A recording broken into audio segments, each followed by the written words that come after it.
আসসালামু আলাইকুম ভিউয়ার্স। আমি এখন আপনাদের দেখাবো কিভাবে আমরা ইউটিউবে শর্টকাট ডেস্কটপে তৈরি করতে পারি।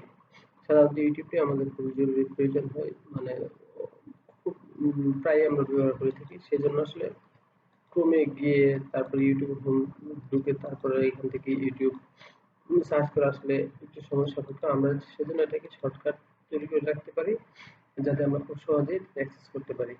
আচ্ছা, আসেন আমরা এখন দেখি কিভাবে আমরা ইউটিউব শর্টকাট ডেস্কটপে তৈরি করতে পারি। এখানে আমরা কি করব, প্রথমে ক্রোম ব্রাউজারে যাব। ক্রোম ব্রাউজারে গিয়ে এখান থেকে ক্রোম ব্রাউজারে ক্লিক করব। ক্লিক করে ক্রোম ব্রাউজার ওপেন করব। ওপেন করে এখানে আমরা লিখব ইউটিউব। ইউটিউব লেখার পরে আমরা এখানে ইউটিউব হোম পেজে এখানে ক্লিক করব।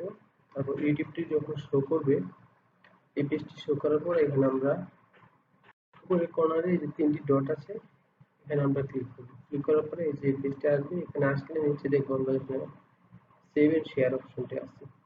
এখানে কার্সরটি রাখলে বামে দেখা যাবে এখানে ইনস্টল ইউটিউব এর নিচে ক্রিয়েট শর্টকাট আছে। এখানে ক্রিয়েট শর্টকাটে ক্লিক করব।